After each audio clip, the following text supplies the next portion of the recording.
ఆయన దమ్ముంటే అరెస్ట్ చేయండి, మేము రైతుల కోసం ఢిల్లీ దాకా వచ్చినా అని ఢిల్లీలో కూడా ఈ సంఘటన జరిగిన రోజు కేటీఆర్ ఏడున్నాడు?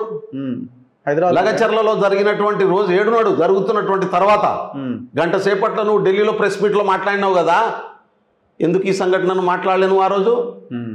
నేను టీఆర్ఎస్ 2 విషయాలు స్పష్టంగా చేయాలి. రెండోది కూడా చెప్పదలుచుకున్నాను. ఫార్మాసిటీలు పెడతామనేటటువంటి నిర్ణయాన్ని వాళ్ళ ఎన్నికల మేనిఫెస్టోలో పెట్టుకున్నది బీఆర్ఎస్ అండ్ బీజేపీ.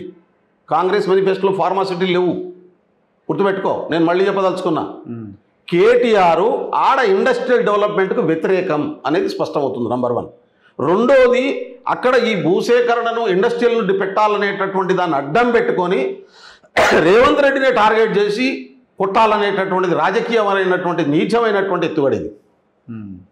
కాబట్టి నేనంటున్నా, అక్కడ గిరిజనుల 116 కుటుంబాలకు భూమి పోతున్నది.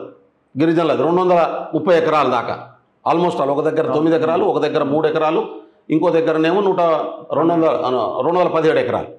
217 ఎకరాలు ఇదంతా అంతా కలిపితే 225 ఎకరాలు గిరిజనులకు సంబంధించినటువంటిది భూమి తీసుకోవాలనేటటువంటిది ప్రతిపాదనలో ఉంది. వీళ్ళందరూ కలిసి ఏమన్నారు అనుకో, బలవంతం పెట్టి తీసుకోది ప్రభుత్వం, బెదిరించి తీసుకోది ప్రభుత్వం, లాక్కోది ప్రభుత్వం, గుంజుకునే ప్రయత్నం చేయదు ఈ ప్రభుత్వం. ఇది నేను చెప్పిన మాట కాదు, స్వయాన ముఖ్యమంత్రి గారు చెప్పినటువంటి మాట. ఆయన కలిసి మాట్లాడినా, ఇప్పుడు మాకు ఇండస్ట్రీ వద్దు, నా భూమి మాకు కావాలంటే వదిలేస్తాడా రేవంత్ రెడ్డి? అటు ఇండస్ట్రియల్ పార్క్ వద్దంటే తీసేస్తారు. నేను అదే చెప్తున్నా. మళ్ళా ఇప్పుడు నేనేమంటున్నా అంటే, భూమి ఎవరి దగ్గర నుంచి తీసుకుంటున్నాం? మేము ప్రజల నుంచి తీసుకోవాలి. చట్ట ప్రకారం ప్రజల అభిప్రాయం ప్రకారమే తీసుకుంటాం, ప్రజల అభిప్రాయానికి విరుద్ధంగా తీసుకోం. ఇది మేము మేము పెట్టుకున్నటువంటి కమిట్మెంట్, మా పార్టీ పెట్టుకున్నటువంటి కమిట్మెంట్, మా ప్రభుత్వం పెట్టుకున్నటువంటి కమిట్మెంట్. ఆయనకు ముఖ్యమంత్రి అయిండు, ఆయన ఏరియాను డెవలప్ చేసే అవకాశం వచ్చింది, ఉద్యోగాల కల్పన క్రియేట్ చేసే అవకాశం వచ్చింది, ఇండస్ట్రీస్ను పెట్టించేటటువంటి అవకాశం వచ్చింది. ఆ ప్రాంతాన్ని డెవలప్ కానియకుంటే కేటీఆర్ తన ఏరియాలో ఏం చేసిండు, కేసీఆర్ ఏం చేసిండు, హరీష్ రావు గారు ఏం చేసిండ్రు? నేను అందుకునే నా కొడంగల్ ప్రజలు సరిపోయి చూసినప్పండి వాళ్ళు ఎట్లా చేసుకున్నారు. కాబట్టి 2 కోణాలు, ఒక దిక్కు కొడంగల్ను ఏరియాలో అక్కడ డెవలప్మెంట్ రాకుండా అడ్డుకోవడం, రెండవది రేవంత్ రెడ్డిని రాజకీయంగా క్లోజ్ చేయడం. కేసుని ఎట్లా మీరు అందుకనే దీంట్లో 2-3 అంశాలు చాలా కీలకమైనవి. ఒకటి, లిబరల్గా ప్రభుత్వం, అధికారులు, కలెక్టర్ కూడా చాలా డెమోక్రటిక్గా ఉన్నారు. సీఎం గారు అలాగ చెప్పి కలెక్టర్ని అడిగినా, ఎందుకు మీరు ఇంత సెక్యూరిటీ లేకుండా పోయిందంటే, ఇక్కడ రైతులను కానీ ప్రజల్ని కానీ ఇబ్బంది పెట్టకూడదు అనేది మాకు సీరియస్ ఇన్స్ట్రక్షన్స్ గవర్నర్ ముఖ్యమంత్రి మా ఎమ్మెల్యే గారి నుంచి ఉన్నాయి. ప్రజలు ఏం చెప్తారో అది నోట్ చేసుకోండి, ప్రజలు ఏం చెప్తారో అదే చేయండి, మీరు ఎవరిని ఇబ్బంది పెట్టొద్దు, ప్రజల అభిప్రాయం ప్రకారమే నడుచుకోండి అనేది మాకు చాలా స్పష్టంగా ఉన్నది. అంతకుముందు కూడా మేము ఎవరిని ఎక్కడ బెదిరించినటువంటి సంఘటన కానీ బలవంతం పెట్టినటువంటి సంఘటన కానీ ఉంటే మాకు చెప్పండి. వాస్తవం ఈ గ్రౌండ్లో కూడా అదే ఉన్నది. ఈ సంఘటన జరిగిన తర్వాత 144 సెక్షన్ పెట్టి లా అండ్ ఆర్డర్ను కంట్రోల్ చేసే పని చేస్తున్నది ప్రభుత్వం. దాన్ని రాజకీయంగా వాడుకోవడం కోసం చేసినటువంటి కుట్రను బయటికి తీసుకురావాల్సినటువంటి మా కాంగ్రెస్ పార్టీ కూడా మేము ఇది పూర్తిగా బయటికి తీసుకురాలేకపోయినాం. మా వాళ్ళు కూడా మేము లేట్ అయినాం. మేమంతా మహారాష్ట్ర ఎన్నికల్లో ఉన్నాం, నేను మహారాష్ట్ర ఎన్నికల్లో ఉన్నా, మా నాయకత్వం అంతా మహారాష్ట్ర ఎన్నికల్లో ఉంది. ఈ మహిళా సంఘాల నాయకురాళ్ళు వీళ్ళు సంధ్య గారు వీళ్ళు వెళ్తే వాళ్ళని అడ్డుకున్నారు మరి పోలీసు. అంటే ఇప్పుడు నేనేమంటా అంటే, ఇప్పుడు ఆడ ఒక రకమైనటువంటి వాతావరణాన్ని క్రియేట్ చేసి పెట్టిండ్రు. దాన్ని చెడగొట్టడం వల్ల బాగు చేయాలనేది ఇంపార్టెంట్. బాగు చేయడం కోసం మేము ప్రయత్నం చేస్తున్నాం. ఉద్దేశపూర్వకంగానే పోయి చెడగొట్టే ప్రయత్నం చేస్తాం అనుకోండి, ఎందుకు వాళ్ళు చేస్తుంది ప్రభుత్వం? నేనేమంటున్నా అంటే, ఆడ జరిగినటువంటి వాస్తవాలు అంటే ముందే ఒక ప్రీమెచ్యూర్డ్ ఇన్ఫర్మేషన్కి వచ్చేసి దీంట్లో కేటీఆర్ గిరిజన సంఘాలను మిస్లీడ్ చేసిండు, సోషల్ ఆర్గనైజేషన్స్ను మిస్లీడ్ చేసిండు, తన అనుబంధంగా ఉండేటటువంటి కొందలకు పైసలు ఇచ్చి తప్పుడు సమాచారం బయటకు పంపిస్తున్నాడు, తనకున్నటువంటి సోషల్ మీడియాలో ఉన్నటువంటి రాంగ్ టీంలను తయారు చేసి వాళ్ళతో తప్పుడు సమాచారాలు పంపిస్తుండు, ఆడ ఏం జరిగిందో బయటకు రానియకుండా చేసే ప్రయత్నం చేస్తుండు, మాట్లాడిన దాన్ని తన సోషల్ మీడియాతో కట్ అండ్ పేస్ట్ చేసి కలెక్టర్ మాట్లాడిన దాన్ని కలెక్టర్కు ఆయన కారు మీద బండి ఎత్తేస్తే అద్దాలు వెలిగి కుచ్చుకుంటే మొత్తం రక్తం వచ్చింది, తీయించుకున్నాడు, పోయి తీయించుకొని కట్టుకొని వచ్చిన తర్వాత కారు మీద సంతకాలు వాళ్ళంతా ధర్నా చేస్తుంటే ఆడికి పోయి, ఇది మన రైతుల వాళ్ళు, మీరు ప్యానిక్ కాకండి, మనం వాళ్ళ గురించి మాట్లాడదాము, మన రైతులు కాబట్టి వెళ్ళినా నేను ఖచ్చితంగా మనోళ్ళు కాబట్టి మనం పోకుంటే ఎవరు పోతారు అనేటటువంటి పద్ధతుల్లో రైతులు ఎవరు నా మీద దాడి చేయలేదు, రైతుల బుస్కి వేసుకున్నటువంటి ఇది కలెక్టర్ చెప్పలేడు కదా, రైతులు ఎవరు నా మీద దాడి చేయలేదు అనేది మాట చెప్పిండు ఆయన. దాన్ని పట్టుకొని కట్ అండ్ పేస్ట్ చేసేసి దాన్ని క్లియర్గా కలెక్టర్ దాడి జరగలేదని కలెక్టర్ అంటుండేది. దీని వెనకాల కేటీఆర్ ఉన్నాడని మీరు ఎట్లా ఎస్టాబ్లిష్ చేస్తారో? మీరు కేటీఆర్ ఆయన క్లియర్గా కనబడుతుంది కదా, నరేందర్ రెడ్డి సురేందరు సురేష్ సురేష్ రెస్పాన్సిబిలిటీ ఏంది? కలెక్టర్ను తీసుకురావడం.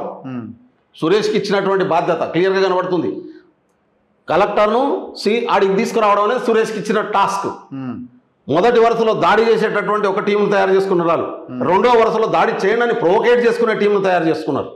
వాళ్ళు 10 మంది, వీళ్ళు 20 మంది, అట్లా ఒక 30-35 మందిని తయారు చేసుకొని ప్రణాళికాబద్ధంగా రైతుల ముసుకేసుకొని రైతులలో దూరి రైతులో ఉన్నటువంటి జనరల్గా భూమి పోతుందంటే ఎవరికైనా బాధ ఉంటుంది, ఆవేదన ఉంటుంది, నాకు ఏం జరుగుతుందో అని. రెండోది తప్పుడు సమాచారం పోయింది కాబట్టి ఆ తప్పుడు సమాచారంతో ఇండ్లు అన్నీ పోతాయనే భయం ఉంటుంది.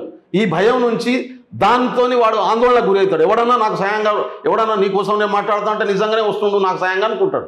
కానీ వీడు కుట్రబుద్ధితో వస్తుండు, నా పేరు అడ్డం పెట్టుకొని వీడు వాడిని కొట్టి నన్ను బదనాం చేయడానికి వస్తుండు, లేకుంటే వీడిని రాజకీయం కోసం వస్తుండని రైతు ఎట్లా పసిగడతాడు? రైతుకి ఎట్లా తెలుస్తుంది నిజంగానే ధర్నా చేస్తున్నారు అని చెప్పి వాళ్ళు కూడా వచ్చి అందరూ కూర్చుంటారు కదా ఊర్లో పెట్టుకున్నప్పుడు. అట్లా కూర్చున్నటువంటి పరిస్థితి. ఆవేదన ఉన్నాడు, ఒకరిద్దరు దాంట్లో పోతారు. ఆవేశం ఉన్నటువంటి వాడు కూడా నిజంగానే ఈయన కొడితే మాకు ఆగిపోతుందేమో అనుకొని పోతాడు. అట్లా ఇరుకుంటారు కొందరు.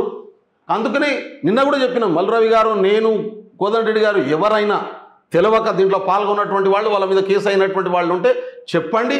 ఖచ్చితంగా వాళ్ళకు ఆ ఇన్నోసెంట్స్ ఉంటే వాళ్ళని ప్రొటెక్ట్ చేద్దాం, ఎట్లా ప్రొటెక్ట్ చేద్దాం అనేది మేము ప్రభుత్వంతో మాట్లాడతామని చెప్పినాం. అందుకనే ఈ ఘటనను, ఈ దాడిని ప్రభుత్వ అధికారుల మీద రైతు ముసుగేసుకొని, గిరిజనుల ముసుగేసుకొని దాడి చేయించింది కేటీఆర్. ఒక ప్రణాళికాబద్ధంగా తన రాజకీయ దురుద్దేశంతో చేసినటువంటి దాడిది. ఖచ్చితంగా కేటీఆర్ దీనికి అనుభవించాల్సి. నన్ను కేసులు అరెస్ట్ చేస్తే సింపతి వస్తుంది, ఈ కేసుల్ని అరెస్ట్ చేయాలని ఆయన అనుకుంటున్నారు. ఆయన ఒక్క కేసు కాదు, ఆయన మీద కార్ రేసు కేసు, జైలుకు పోవాల్సిందే. 55 కోట్ల రూపాయలు లంచం తీసుకున్నాడు ఒక రకంగా, ఏర్కొంటే ఆర్డర్ లేకుండా. జైలుకు పోవాల్సిందే. నీకు మల్లన సాగర్ ఇష్యూ, అది కాళేశ్వరం ఇష్యూ, వాళ్ళ అయ్యే జైలుకు పోవాల్సిందే, పోతారు. నీకు ఇరిగేషన్ సంబంధించింది హరీష్ రావు పోవాల్సిందే. వీళ్ళు చేసిన దొంగతనాలన్నీ ఒక్కొక్కటి అన్నీ ఎంక్వైరీ జరుగుతున్నాయి, అన్నీ బయటకు వస్తాయి. ఎవ్వడు ఆపలేడు. దీంట్లో ఏం సానుభూతి రాదు. వాడు కుట్ర చేసింది అనే విషయం బయటకు వచ్చింది. అలా రైతులు చెప్తున్నారు, మా ఊరికి చెడ్డ పేరు తీసుకొస్తున్నారు, వీళ్ళు చేసినటువంటి తప్పుడు విధానం వల్ల మేము దాడి చేయలేదు, మాకు బాధ ఉన్నది చెప్పుకుందామని రెడీకి వచ్చి కూర్చున్నాం మేమని చెప్పి రైతులు చెప్తున్నారు. ఆ చెప్పుకుందామనే దాంట్లో చూస్తే వాళ్ళు రైతులు చెప్పకముందే వీళ్ళు ముసుకేసుకున్నటువంటి టీఆర్ఎస్ నాయకులు దాడి చేసినటువంటి పరిస్థితి. దాన్ని లా అండ్ ఆర్డర్ ప్రాబ్లం కింద కన్వర్ట్ చేసినటువంటి పరిస్థితి. పోనీ కలెక్టర్ ఫైరింగ్ ఆర్డర్ ఇస్తే ఏమయ్యేది రఘు? కలెక్టర్కు 10 మంది రైతులు చచ్చిపోతే ఏం జరిగేది చెప్పండి.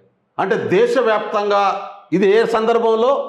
వారం రోజుల తర్వాత మహారాష్ట్రలో ఎన్నికలు జరగబోతున్నటువంటి సందర్భంలో గుర్తుపెట్టుకో.